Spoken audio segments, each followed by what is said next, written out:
everyone, Quintessence42, your lone archiver here.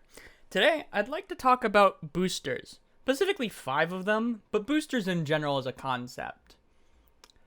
A lot of boosters are designed around the fact that when you apply them, they apply to all allies, and therefore, don't tend to offer any effects that would ruin one playstyle or another. They tend to be generalized effects that help out the entire team in their own unique ways.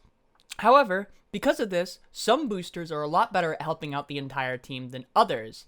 In this video, I'm going to be talking about adding in a new ship module that is themed around the Helldiver cryostasis pods in order to balance out some of these boosters. Before we can get into the actual booster changing ones, the first one I have to talk about is something that I think all players would agree with is a good idea, and if not implemented through a ship module upgrade, should just be something that we get in base game. And that would be the concept of impact damage and ragdolling. When you're hit by a V2 rocket on tier 8 bots or above by the rocket striders, you don't even have to be directly hit. If it lands within like 5 meters of you, it feels like, it'll send you flying. Sometimes you get lucky and it sends you flying straight into the ground and you don't end up actually taking that much impact damage because you haven't accelerated enough in the first place. Other times you're sent straight into the ground and just immediately die to impact damage despite the fact that you were wearing explosive resistance armor and were just hit by an explosion. You could just lose like 1% of your health from the actual rocket and then lose all of it to impact. Therefore, it would be a good idea to have some way to mitigate impact damage entirely. There's also the issue of when you just go flying and are sent into an entire new patrol that you weren't even going to aggro at this point, but you've been sent flying 50 meters, so it's here now. You're right in front of 3 heavy devastators, and instead of staying prone and trying to just act all nonchalant like nothing just happened, Helldivers are idiots. The characters, they go to stand. It doesn't matter if I need to stim right now. It doesn't matter if I need to reload at this moment. They don't care. They're going to stand up, and they're not going to stop standing up until they've completed standing up, which then gets you into a loop of being ragdolled. During this, you feel hopeless, and you feel like you have no control over the game or what's happening to you. This makes it inherently extremely unfun for you. I know, because I've played enough bots, that this is kind of just what happens 50% of the time when you die. It doesn't even feel like it's your fault. It feels like, well, I couldn't completely dive away from that explosion, and because I was still barely within the radius, I'm just dead now.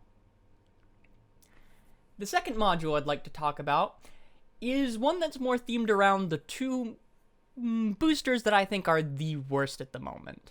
These would be both the boosters that are themed around giving you more reinforcement. When it comes to the flexible reinforcement booster, having 1 reinforcement come back isn't that worth it. Because of that, this suggestion would increase the number of default reinforcements that can be accrued from 1 back up to 4. With flexible reinforcement budget, the decrease timer is great because if you ever go under 4, you get a good advantage to actually get those back faster. The other subset of things that this could do is when you're running the increased reinforcement budget booster, you could have it so that way there's some kind of interaction with this actual ship module, which means that instead of having a default of 4 as the ship module gives you, maybe that booster would let it go up to 8 or something. So that way with both of them together, you have this nice little synergy of going up to 8 reinforcement and getting them back twice as fast.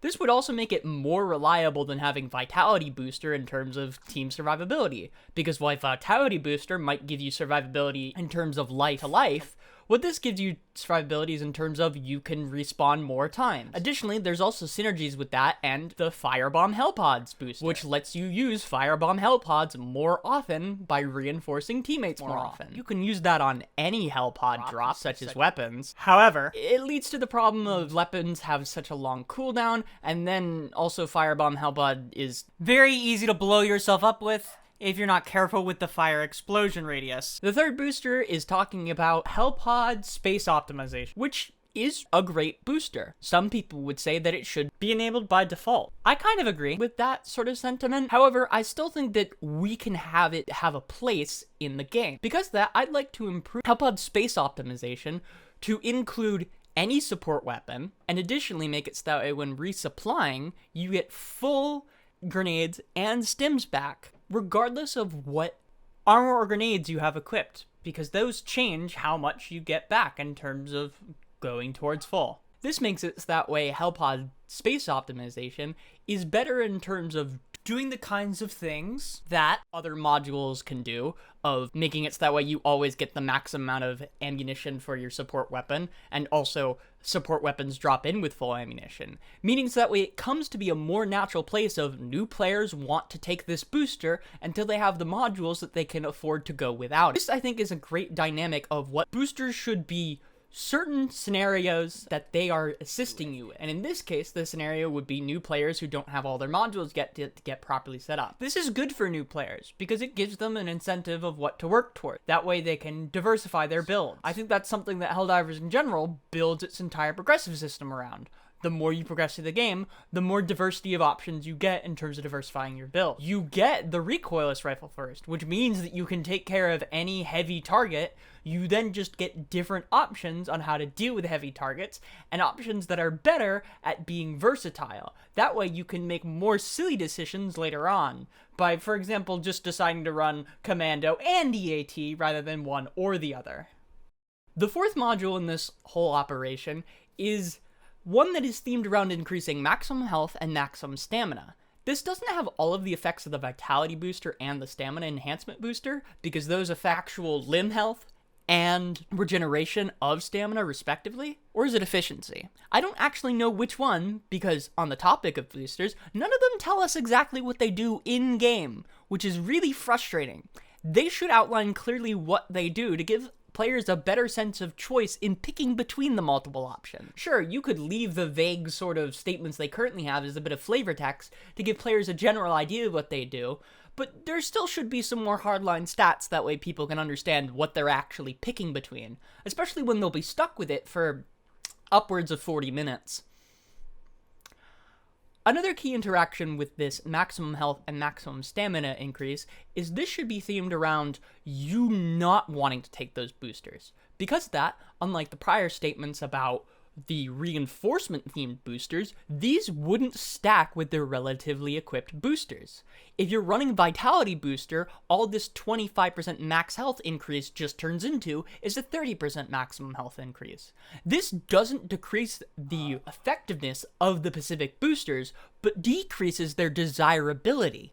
Because I already have most of the effect running, I don't really need the other remaining part of the effect. All of the numbers in this video, for context, have just been examples. I'm not saying that this is hard and fast how all of these things should be done, and these exactly are how the numbers should work, but I think they'll do a good job of getting the idea across to what these things are. My last module that I would like to recommend is more of a booster in its own right that I have as a suggestion, which I think would be interesting to most players, because I don't really have any other boosters at this current moment to suggest good changes for. Muscle Enhancement has good opportunity to what it can do in terms of if you're running on a planet with blizzards or sandstorms, it really helps in terms of keeping those things from being a problem.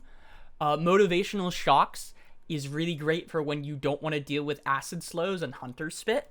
Localization Confusion isn't there quite yet, but with a small buff to it itself would be really good. UAV Raycon Booster is niche, but it's niche for people who are trying to be stealthy, so that way they can be aware of enemies earlier. Because of that, it has its own place and is fine. Experimental Infusion is probably just going to be great for any support players running Stim Pistol, and therefore doesn't need any changes at the current moment. An Expert Extraction Pilot can still be useful in missions when you have an increased stratagem call-in time, because it'll still reduce the overall extraction beacon time.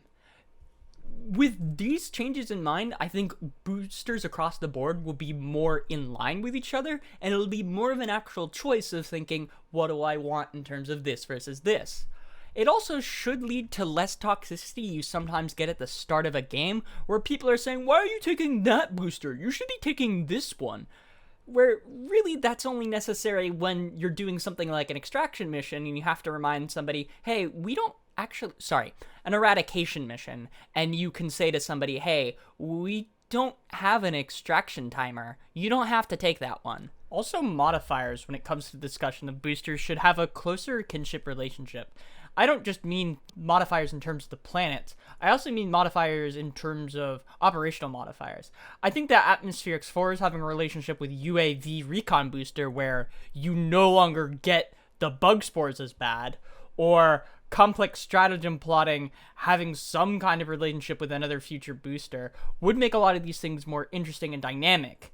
If you have an operational modifier that does one thing, you could run a booster that helps counteract, would be a nice, interesting change, and therefore would have modifiers that get added that are designed to make the game significantly more difficult, still have an effect on changing your way to play, but that way of changing play is more on the booster side of things rather than what it affects long-term in the mission. You have counters to the counters. And with that, let's move on to my suggestion booster.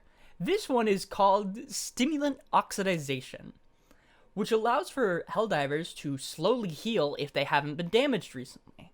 I think this is nice because it gives a sort of same dynamic that you think about reloading to refilling your health. Oh, sure, I could refill my health right now, but if we're not in a fight at the moment, I should hold off on stimming until later. Maybe I can get this health back another way. Without making it powerful enough that it's like, oh, well, I'll just hide into cover for a bit. No, you've got to wait 30 seconds. Even if the heal is super, the heal can be like stim pistol levels of heal at that point. Because at that point, cool, you're out of combat, you can slowly return to full HP.